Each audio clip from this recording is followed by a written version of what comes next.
This is The Conscious Investor, presented by Nuveen. I'm here with Bill Emick, professor at Columbia University and co-author of Social Value Investing. So tell me, why did you decide to write this book? We decided to write the book because we really believe that profit and purpose can go together, that you don't have to choose one or the other. And in fact, I'll go even further than that. If we look at some of the bigger problems facing the world, inequality, climate change, opportunities, the disappearance of work, automation, those are problems that are not going to be solved by government alone, but they're not going to be solved by the private sector alone either. So we've been researching this area for 10 years, trying to find a way that you can be efficient and do good at the same time. And I think if people have a chance to take a look at the book, they'll see we found examples from all over the world, and we think there's much more to come. So it's not one or the other, it's both. And do you have one favorite example of how this has really worked in the past? Well, we love them all, and I love New York, and I'm from New York, so Central Park and the High Line are really close to my heart. But the one that's most amazing to me, and perhaps to most people, is India. You know, when most people think of India, they think of poverty, they think of streaming people, they think of Gandhi, and they don't recognize that India is the sixth largest economy in the world and growing faster than any other large economy. And in India, you see in the book, they've created a biometric ID system, which has not only made all their citizens, no matter where they are, eligible for government benefits, but has become a bank card, bringing banking like Citibank to people in the most rural sectors of India.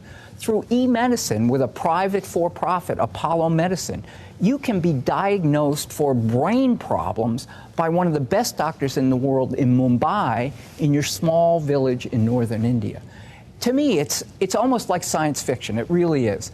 But it's happening right now. There are over 1.2 billion people registered in the system using it.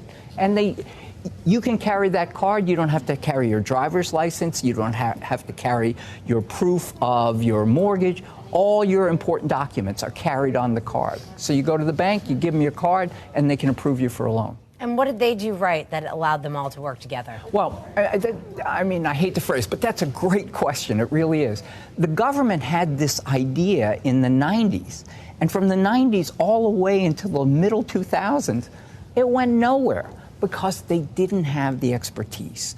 And when Modi, the current prime minister, came in, he reached out to their Silicon Valley, to one of the strongest tech sectors in the world, and asked one of their leaders, would you come into the government, $1 a year, and help us put this system together? And that's exactly what happened. So the backbone of the system is the private sector, which serves now India, not just American Express.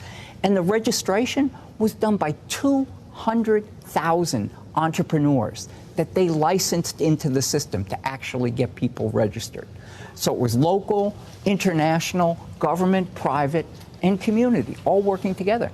And it's not done. There's miles to go. But the banking sector is probably going to triple in size.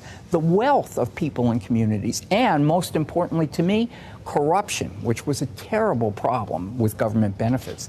I wouldn't say it's eliminated, but it's reduced dramatically. So benefits all around.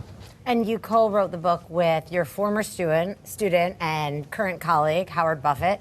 So why did you guys call it Social Value Investing? So it's a long story. I'll try to make it really short. But Howard's grandfather is Warren Buffett, Berkshire Hathaway, value